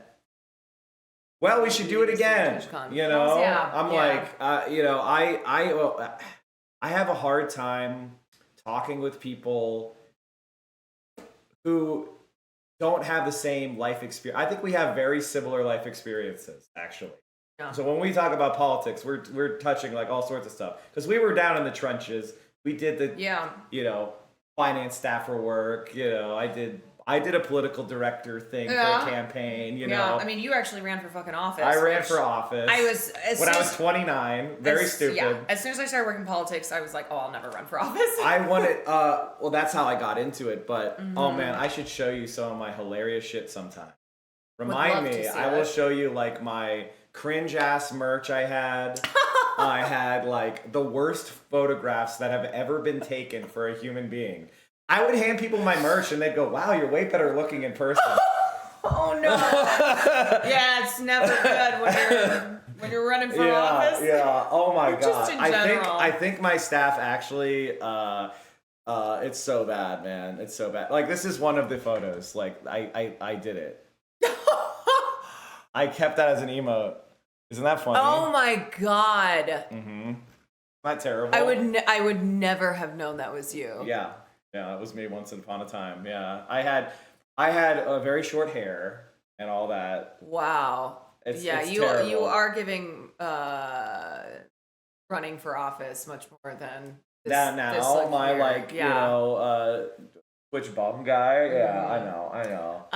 I think there's just something nice talking to other people on Twitch who have had a life before streaming. I think that even if you had totally different lives, Yeah. just That's true. the fact that you But had politics life is my experience. obsession. Yes, I know. You know, Oh. like I have to talk about it every day. Or it's a You problem. do. When I take off days, I still talk about it to people. It's been interesting for me because I don't do obviously as much politics as you do because I love pop culture. Like I get it. I'm a pop culture. I mean, I do, yeah. but I like I don't know. I like to have a little bit of a private space, you know, for Yeah. me sometimes. This has been the most I've ever covered one topic. Usually I'll just cover something once on stream and then the next stream I do something else. I don't do multiple days. This is but this has been a special circumstances. And Do you want to do more politics or you don't want to do more politics? What do you think? You still I don't haven't know. decided? I still haven't decided. Go with your heart. You know? Yeah. I think you'll find success either way, but Yeah. I have that fire in me where I got to speak out all the time too, so I might as well just make it that my thing. I think it just I got to a point in my political assumption where it was really unhealthy. I am when people ask me like how do you consume politics and news without getting depressed and falling, I am a terrible person to ask. Well, I'll give you some advice. You know, compartmentalization Yeah. is a good thing. Also, you know, having kind of confidence that you have contributed it as much as you think you really can. And recognizing that it's about building up a system of resistance, not your individual effort every day. That's necessarily going to make the difference. You know, when we educate thousands of people, we're doing much more than if we just knock doors ourselves. You know, and I'm not saying knocking doors is bad and then I won't ever do it again. It's just that we are contributing by speaking and by being leaders, even to 2,000 people. You know, and so I have a clear conscience, and I have this revolutionary optimism. You know, from Gramsci. You know, he was an Italian socialist who got arrested during Mussolini, and he was in prison, and he wrote what are called the prison notebooks, and he talks about this kind of motto that when I read it, I adopted it, which is pessimism of the intellect, optimism of the will. Just basically means I always am like thinking about how problematic the world is and how much things suck. But down here, I really believe that we're going to be in a better place. And I have just this, you could call it irrational certainty that we're going to win, you know, and that gives me so much confidence. You know, I'm doing my best, and I might not live to see it, but like, Right. we're going to do it. And when I look back in my life, I'm going to be happy with what I did, what I attempted. I'm never going to look back and go like, man, I should have spoke out I more. should have said this. I should have done yeah. this. Yeah. So, you know, I don't know if that helps you. That's just me. And, you know, that's why I enjoy talking to you. I enjoy talking to you. Yeah. I think also though, for anybody here in chat, you do have to find a balance of Mike, look at this. You are right. Okay, that's the way to get me to click a link. Forensic analysis by the Forensic Architecture at London University reveals the missile shot at the hospital in Gaza came from the direction of Israel. This directly contradicts Israel's claim that the missile was fired from the southwest of Gaza. This is from Channel 4 News, so a highly credible I source. mean, you had Channel 4 News, you had Al Jazeera. There, I'm just in all honesty, this is a part of our conversation right now. Even that if I'm we're like, we wrong can't- about this specific strike, I know, and even if we're right, it's like okay. all of them yes. are. Everybody who attacked us gonna apologize and say Right, that and we're I'm good. not, and I'm not like, I am not the type of person who is more focused on these people, you know, on getting one-upping them, on being right in the situation, on like getting them to apologize. I'm like, we need to fucking stop this. People are dying as I'm speaking these words, okay? That's Stop what having I'm integrity. concerned Don't you with. know this is just a game to get our numbers up? Exactly. Don't you know this is Right. just a way to make money? Yeah. Don't you know I'm that we don't give a t- shit yeah, about I'm anyone gonna tweet else? at every single person who told me like blah blah. No, Yeah. fuck that. Yeah. I mean, like that's another thing that I think in my older age I learned is I just don't care about people that suck. You know, I just don't. Yeah, I know. I feel you. Blocking out the haters. It's Haters it's are been just over. fans. It's been, Haters are just fans, okay? They are crawling out of the woodworks. I will say. Are you doing good? Um. As far as like with moderation and everything, I feel like it's going well. It's gotten a little better. My stream with Nick Fire and away with bans and timeouts. Yeah, you my know? Like, stream with Nick and Millie and I was pretty naive, thinking that it would be over. I think even if it was overwhelmingly positive, I couldn't tell because of the hate threads that popped up and how that really amplified the harassment that I've been getting was that stream because we had so many eyes on that stream, but it was not it was not friendly ones. Well, I mean, that just means you're expanding the audience, expanding the persuasion to beyond just the people that already agree. Yeah, I mean, You know, incoming fire means that you're getting near the target.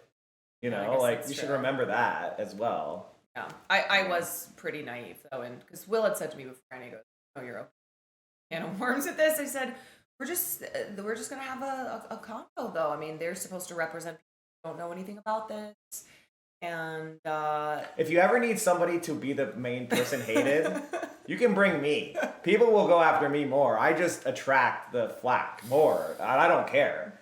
Like, you know, just Yeah. saying, if you ever need another person to be there, that'd be more hated. Look at how Mike did this in 2019. I found out that when he was running for office, he did this and he supported Yeah. this. He was a liberal. yeah, I mean, I've got you, and then obviously Hassan, who just Oh yeah, Hassan as well. Yeah. I get this hate because of him, because anybody who's associated with him gets the runoff. Honestly, Yes. good. Everybody who hates him sucks. I know. Fuck him. Fuck him. Anyway, I gotta bounce, but thank you. You gave me thanks, way more chat, time than I for- thought, so thank you so much. Dude, I would hang out here longer if I could. I am not really looking forward to. Anytime you want to hang out, let me know. Are you going to TwitchCon at all? You're just gonna. You know, I go bought a over it ticket all? yesterday. You did, okay. How much I'm gonna go, I don't know. I mean, Okay. I'm not really like I have a partner manager who is a pretty one far up, but I don't think they give a shit about me. You know what I mean? I'm not exactly the person that they love the most. You're not on the billboards. With all due respect to them, it's not their fault. I also have not pursued it enough. You got to play that game a little bit more. And I always thought they didn't like me, but I don't think that's necessarily true. I have a pretty good partner manager. and stuff Yeah, like that. yeah. I just, you know. You're one of like the only big Twitch streamers who really has nothing to Twitch. Like you're just Isn't your that own, weird? You're just on your own little island. I over think it's a here. partial little bit of PTSD with other streamers being like weird, and I don't like them. You know what I mean? But I think that the Hassan crew is cool. So I just whenever I can, I'll hang around that. Yeah. But Yeah, you got Will and I'm happy to get. I don't know. I'm just not like I don't have a streamer stream. I have like a stream where I talk about politics. right. you Like know? you don't do collabs. You don't do aside from from this For type people of like combo you, stuff. I don't know. I should probably do more of that and expand my horizons. But you It's don't have probably to smart. too. You know, it's just whatever floats your boat. I don't know. I don't know what the right answer is. Nobody does. We're all just figuring out. All right. Anyway, chat. It was good to see you all. Thank you for Thank you for hanging out you with for being me so and wonderful. Caroline. Who's live? Because I'm done talking. I'm done talking.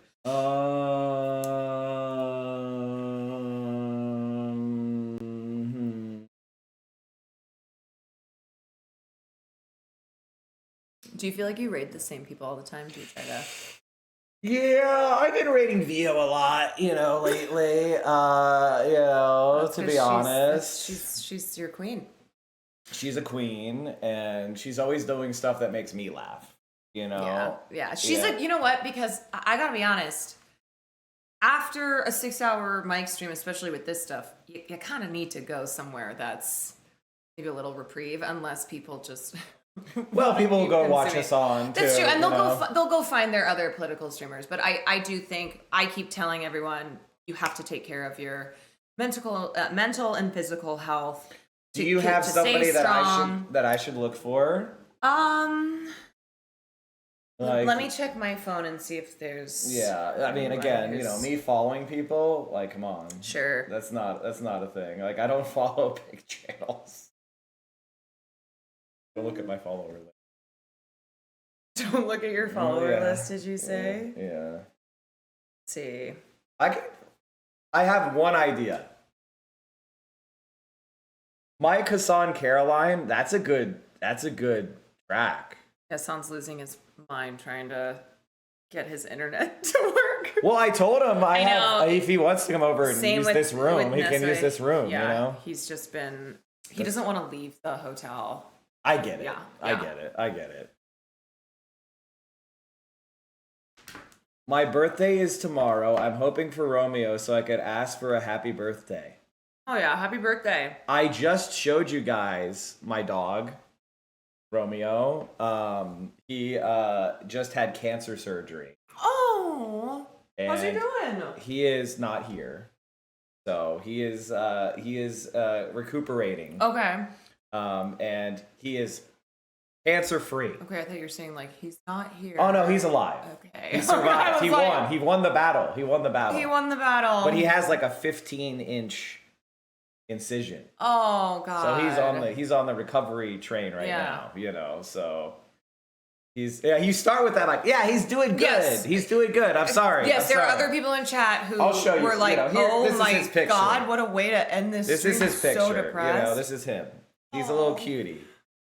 But I you just, know. the way you said, I was like, Oh geez, no, sorry, I didn't want to now dump. I'm No, gonna- he won. He won. You're He like, survived. He he's won. not He won. here. He won. He's here. He's not here with me in this house. Okay. But he's good. He's good to go. Wait, so you said you were like, I have an idea when you were gonna raid someone. Oh, I just have a name. You know, I've been on his podcast before. Why not? Who is it? Rob Rousseau. Is Oh, his name. great. Do it. He's like he's been a Do very it. good pro Palestinian guy, and Hells yeah. you know, I like to give I like to raid down. a lot I of the do time, too. so- I focus a lot on rating streamers who are smaller, especially because I have guilt complex of being a streamer nepo baby. I mean, what's the definition of nepotism at this point? You Yeah, know? that's true.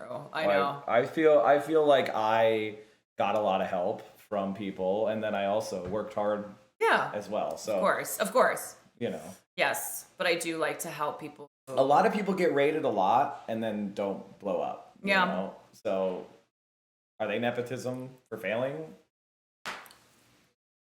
Okay, well, the ads are almost done running, so that's good. I'm going to send you all to Rob Rousseau. And thank you, Caroline, again for coming on. course. Everybody shout out. Oh, fuck. Am I going to run out of time here? I hope my mods have been doing.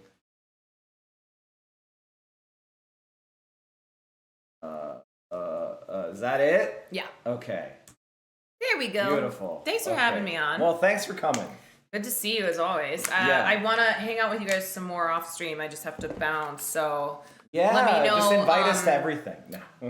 Well, I don't even. I really came into TwitchCon with no Me neither. intentions on anything whatsoever. But yeah, I would love to see you guys again.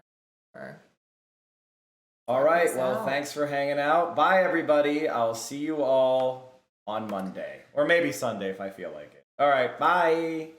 Bye, y'all.